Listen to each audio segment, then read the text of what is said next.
ఒక రకంగా అలా రాయడు ఒక ప్రముఖ పత్రికల్లో ఫ్రంట్ పేజీలో రాయడం ఒక మేజర్ డిజాస్టర్. మరి వాళ్ళు ఎందుకు రాశారు అలా తెలియదు కానీ ఆ క్రెడిబిలిటీ జనసేన ఏమనలేదు కాబట్టి కాళ్ళకు వదిలేద్దాం వాళ్ళ అంతేలేండి మామూలుగా అయిపోయింది.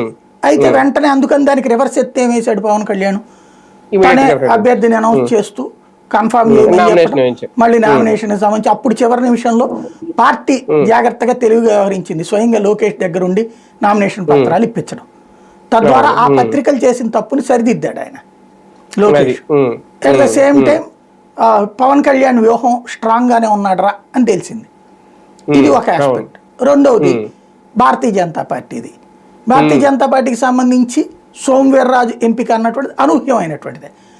వాళ్ళ పార్టీ నిర్ణయం వాళ్లే తీసుకుంటారు స్వతంత్రంగా, ఎవరి మీదనో డిపెండ్ కాదు అన్నటువంటి ధైర్యాన్ని కార్యకర్తకి ఇచ్చినటువంటి సందర్భం.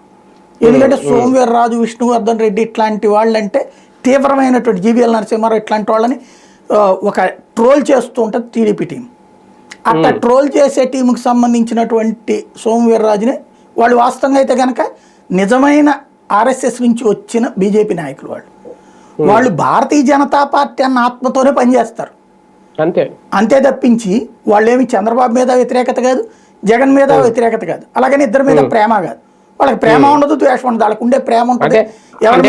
ఒకసారికి బీజేపీకి ఫ్రీ హ్యాండ్ ఇచ్చేసిందేమో టీడీపీ. వాళ్ళు ఇవ్వలేదు కదా, వాళ్ళు లాక్కున్నారు అంతే. ఏదైనా అభ్యర్థి ఎంపిక విషయంలో టీడీపీ నాగబాబు విషయంలో ఫ్రీ హ్యాండ్ ఇచ్చారన్నామా, లాక్కున్నారు వాళ్ళు అంతే, ఇళ్ళు లాక్కున్నారు అంతే. అంటే సాధారణ పాతూరి నాగభూషణం, ముళ్ళపూడి రేణుకా పేర్లు ఇచ్చారట యాక్చువల్గా. వాళ్ళిద్దరిలో ఎవరో ఒకళ్ళకి ఇవ్వమని చెప్పేసి ఓ ప్రపోజల్ వెళ్ళిందట ఢిల్లీ.